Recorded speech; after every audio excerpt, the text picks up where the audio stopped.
Pop-ups are everywhere these days. It's a whole new way of interacting with consumers. Studio guest Dieter Veulemans of CityCubes tells me the ins and outs on how to open your own pop-up. Hi Dieter, welcome to our studio. Hi Kevin. Today we're going to talk about pop-ups. You see them everywhere these days. How comes? It's a new hype, and everybody is looking for that new marketing style. The brands, they want to interact with the customers in the street, and I think pop-ups are the perfect concept to have that interaction with these consumers. It's very difficult these days to get permissions to do activations on public streets and everything. And with these pop-ups, it's kind of a solution for that problem. You can have sampling, you can have four-dimensional interactions with these guys in the pop-ups, and on the street it's not possible anymore. So that's why these pop-ups are a solution. Yeah, but one of the most difficult things with a pop-up is finding a location, I can imagine. That's true. We started 2 years ago with CityCubes. 2 years ago, it was extremely difficult to find real estate people who were open for the idea of a pop-up. Everybody was thinking, oh no, a pop-up, it's these startups that are making knitwear or selling juices or something like that. That's the image everybody has, but that's not true. These big brands, they started already 10 years ago in London with pop-up IDs and everything, and now it's coming more and more to Belgium. And I think we're the first and also the only one in Belgium that are using pop-ups really as a professional tool to interact with the customers and as a marketing tool. Now, finding the right location, it's our expertise. We have 2 people working for us that are going every day on the road looking for the right locations. I have conversations with the real estate sector to find the perfect hotspot for every brand. If I want to start a pop-up myself, what do I need to look for? Of course, the right location. But first you need to have the idea, okay, who's my target group? If you say, okay, we have a new cell phone from that our group is 18 to 25 years old, then we can see on our maps which are the good streets where you need to find your location. Once you have your location, then it's very important to have a lot of communication around it, and you need also some permissions of the city. Every city is different, and every city has other permissions that you need.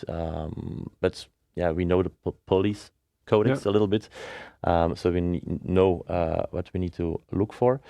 Do you have some examples of good pop-up stories you have? Yeah, one of the nicest pop-ups we ever did was for Tomorrowland. It was 2 years ago in the Kammerstraat in Antwerp. Tomorrowland is of course a very famous festival, but they also have a lot of merchandise. And they wanted to expand their brand as a festival more to a brand of Tomorrowland itself. So they had a lot of t-shirts, shoes, CDs, posters and everything. And they challenged us. They said, look, this is the idea, create something cool for us. So we were looking for a very good location because, Tomorrowland is very famous about the decorations and the small details. So the location was also very important. You couldn't go to an empty building where there was no atmosphere or anything. We found really a very, very cool location. It looked a little bit like an old library already, so that was quite cool. And then, we could do everything over there, from the staff to the decoration to the whole package. And I think we existed then just for 1 year. We had Tomorrowland as a client, and that was one of the most coolest pop-ups we ever did. Yeah. But even simpler examples are also possible. Of course. We're working these days for the Gazette van Antwerpen also. It's a Belgian newspaper. It's a Belgian newspaper indeed. They exist for 125 years, so they have a little bit an anniversary party. So we organized for them a very cool bar in the center of Antwerp, where they had TEDx talks, where they have cabaretiers, where they have performances of well-known Antwerp performers.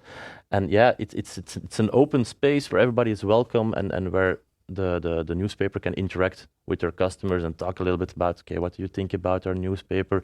What do you like more? How do you see how we can evolve to something cooler? And how do you get people into your pop-up store? Because going to sit and wait there? No, doesn't work. The location is key, of course. So you need a lot of passers-by, and a lot of communication. You need to talk to the local newspapers. You need to have something on the social media. And of course, you need to have people on the street also. We're working with a lot of hostesses, of course, who go to the people and talk a little bit. Okay, are you interested and come by? But sometimes we also use the iPad robots. I don't know if you know it. No, It's a very cool thing. In fact, it's a Segway with an iPad on it, and there's somebody in the pop-up who's driving with it, and he can go with the iPad robot on the streets and talk with the people in the street like a robot. Okay. And people think, what the hell is this? And they follow it, and they go inside, and then they have a little bit of experience. And you need to find, new things to convince people to come with you to the pop-up, because when you walk on the Mer, I think there are 20 people talking to you. You need to sign this, or can you have some money for this or that? So you need to look for new creative impulses, and that's our specialty. And what do brands find of the results of such pop-up? They love it, and that's something cool. We have these tools that you can see how many people enter and how the people move in the pop-up. So if you have like 4 products in your pop-up, we have some sensors above it, so we can measure how long people stand over there. And then they can see, okay, which product is the most popular, so we can move that product more over there, or we can do some action with that on the internet or something like that. But I think every pop-up we did already had very good results, and the proof is there that, like Mobile Vikings, we started in Antwerp. They were very happy. We went to Ghent, to Ostend, now we're in Leuven. And the other brands are also asking for more and more locations all around Belgium. But started in Antwerp, because Antwerp is a very good city, because it's they have the Mer, and the Mer is the third most, that's the street where the most people pass by in Europe. It's a good test, and then they see, okay, these are good results. We have a lot of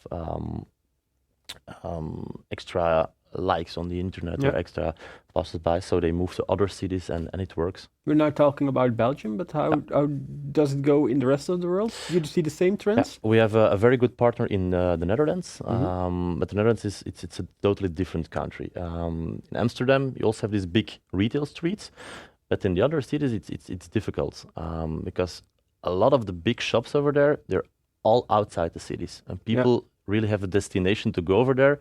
And there are not so many big shops in the center of the cities, except for Amsterdam. Retail is something extremely complicated, and every country has a different view over retail. Belgium is a very good country for retail. Europe, it's difficult, but our plans are to go to Dubai. We went 6 months ago to Dubai to have a look over there, and if you know the malls in Dubai, then you know there's a lot of possibilities over there, and people want experiences. And we're never going to call it a pop-up in Dubai, because then they laugh with us, and then pop-up is not cool in Dubai. But the retail experience is very important over there. And the technology that we're making here in Belgium is something that they're jealous on over there. And that's something that we want to expand over there. Okay, Dieter, thank you very much for coming over. Thank you very much for your time. And you at home, thank you for watching our show. I hope to see you next week.